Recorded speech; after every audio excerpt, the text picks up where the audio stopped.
So I've been mixing my music for a few years now, and I've realized that there are a few key mistakes that I used to make that used to ruin my songs, and some of these mistakes I still have a tendency to fall back into those old habits. And so I thought, hey, why don't I actually make a video and share what I think are 3 of the most common and problematic mixing mistakes that you and I need to be aware of and avoid. Now, the first 2 mixing mistakes to avoid are very hands-on, very practical. And the third one is my personal favorite, and it's more conceptual, and it has more to do with efficiency and workflow and things like that that I geek out on. So be sure to stick around for that.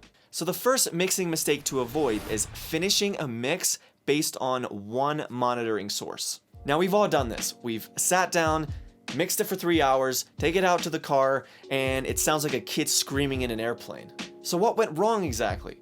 Well, you mixed your song to sound good on one monitor source, your headphones or your studio monitors, without taking into account what it sounds like on all other monitoring sources. So here are the 4 steps I recommend you do to fix this problem. Number 1, try your best to finish your mix with your default monitors. Whether that's headphones or studio monitors, doesn't matter. Number 2, take your mix to your car. Number 3, whip out your notes app and make a checklist of everything that needs to be adjusted to make it sound good in the car. And finally, number 4, once you've made the necessary adjustments for your mix to sound good in your car, then rinse and repeat, but this time use your laptop speakers, and then do the same process with cheap earbuds, and so on. Now, if you don't have a car, then don't sweat it. Just start with cheap headphones or any other headphones that you might have around, or even just start with laptop speakers, just anything other than the monitoring source that you're mixing on. Now, one very important thing that I think I do need to mention here about making mixing adjustments based on what you're hearing in car speakers or laptop speakers is you want to be very careful to not be too drastic with the changes, because what we're going for is not for it to sound perfect on laptop speakers or perfect in your car, because perfect in your car might be less bass. Perfect on laptop speakers might be turning the bass way too loud. See, the objective with mixing is to make it sound as good as possible across as many listening sources as possible. So when you're making these adjustments based on what you're hearing in the car, don't go completely to the other side. Just bring it in just enough. Like if the bass is too loud in the car, maybe just bring it down just enough to where it still sounds good in the car, because maybe your car speakers have extra bass. So you want to compensate for that and not turn it down too much. Same goes for if you're using cheap earbuds or laptop speakers, is don't over adjust, don't overcompensate for the flaws that you hear in your mix in that context, but do it just enough to where it's passable and it sounds good. And there's not like one particular thing that just sticks out like a sore thumb using any of those monitoring sources. So that's mistake number 1 you and I need to avoid. Don't mix your song for your studio monitors, mix it for the person who's listening in their car or on cheap headphones. Now, the second mixing mistake you and I need to avoid is ear fatigue. Now, we've all experienced ear fatigue, whether that's being at a club or a bar for multiple hours, or working on our own music for 8 hours straight, or listening to Drake for like 2 minutes. Now, I have a personal rule that I recommend you follow, and it's what I call the 4-hour rule. Here's the rule. If you're working on your mix for more than 4 hours, stop. Seriously, stop, take a break, and sleep on it. Don't come back to that mix until the next day. If you've already spent 4 hours on your mix, then don't touch it until the next day. It's amazing what fresh ears will do for you. Like, I can't count the number of times I was working on a mix for like 6 or 7 hours, and then I come back the next day, and then there's this super obvious in-your-face flaw that was there the whole time, and I never noticed it. Why? Because I had ear fatigue. So don't waste time by overworking your ears. And this is the reason why I'm not a huge fan of 8-hour mixes, right? I would much rather, and I think it's much more efficient, to work 2 hours in 4 days, right? You just work on your mix for 2 hours, and then 2 hours the next day, 2 hours the next day, maybe on different monitoring sources like we talked about earlier, and then just finalize everything for 2 hours on the final day. 8 hours, but it's spread across 4 days, and I think that's a much more efficient way to work, because if I mix it all in one day, often what happens is I miss key mistakes and I don't make the best mixing decisions, which then the song at the end just doesn't turn out as good as it could have if I had been a bit more strategic about how I'm going to mix it. So implement the 4-hour rule and be very careful about overworking your ears, because the law of diminishing returns starts to set in very quickly if you don't watch it. So don't waste time, but actually have a plan and don't work on your mix for more than 4 hours at a time.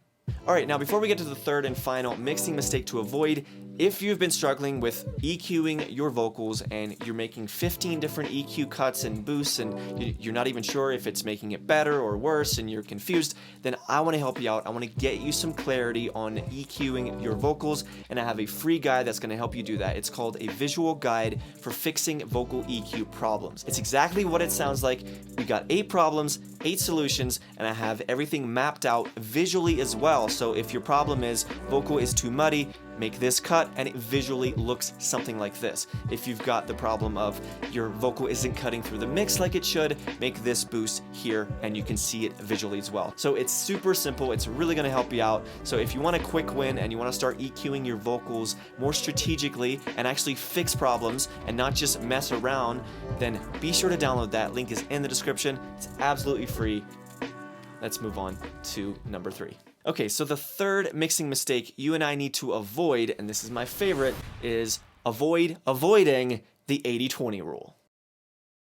So the 80-20 rule is a universal concept that is baked into the fabric of virtually everything in our lives. The 80-20 rule states that 80% of the value comes from only 20% of the sources. Now the ratio isn't always 80-20, sometimes it's 90-10, sometimes it's 99-1. The point is, when it comes to mixing music, let's say for example you have 50 tracks that you're mixing.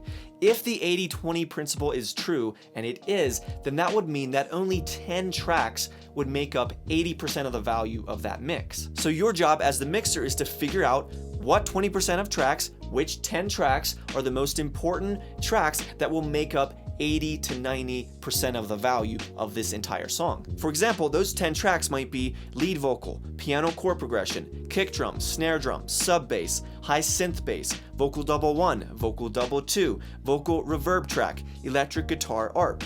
If these are the 10 tracks that make up 80% of the sonic value of my mix, then I need to be focusing at least 80% of my time on just those 10 tracks. Now in this hypothetical example, we're doing a 50-track mix, so that means we got 40 tracks left over. So you're saying that you need to spend 20% of your time on the remainder 40 tracks?